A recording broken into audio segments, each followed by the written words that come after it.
स्वराज्याचा मंत्र ज्यांनी जनतेच्या हृदयात रुजविला, अन्यायाविरुद्ध लढण्याचा धडा जगाला शिकविला, ज्ञान, पराक्रम, त्याग यांचा तेजस्वी दीप उजळला, अशा या लोकमान्य टिळकांना माझा मानाचा मुजरा करून मी आता तिसरीमध्ये शिकणारी अवनी विजयकुमार बनकर माझ्या मनोगतात सुरुवात करते.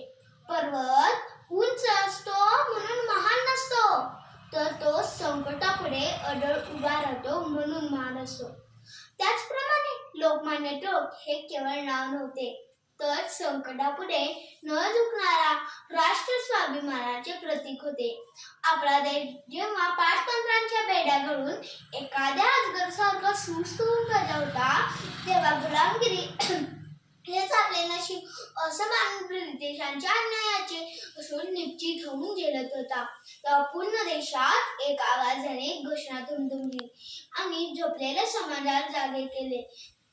स्वराज्य हा माझा जन्मसिद्ध हक्क आहे, तो मी मिळवणारच, असे इंग्रजांना ठणकावून सांगून झोपलेल्या समाजाला जागा करून लढण्याची प्रेरणा ज्या शब्दांनी आणि ज्या आवाजाने दिली, तो आवाज म्हणजे लोकमान्य टिळकांचा. लोकमान्य टिळकांचा जन्म 23 जुलै 1856 रोजी रत्नागिरीतील चिखली या गावी झाला. ते लहानपणापासूनच बुद्धिमान, अभ्यासू आणि तल्लख होते. ते हुशार होते म्हणून त्यांचे गुरुजी त्यांना प्रेमाने सूर्याचे पिल्लू म्हणत. गणित व संस्कृत हे टिळकांचे आवडते विषय होते. त्याचप्रमाणे गणित हा विषयाशी संबंधित लोकमान्य टिळकांच्या जीवनातील एक प्रसंग गोष्टीच्या रूपात सांगते. एके दिवशी गणिताच्या शिक्षकांनी वर्गात मुलांना सोडवण्यासाठी एक गणित दिले. गुरुजींचा प्रश्न संपताच टिळकांनी लगेच उत्तर दिले. गणित न सोडवता उत्तर देणारा कोण आहे? गुरुजींनी मोठ्या आवाजात विचारले.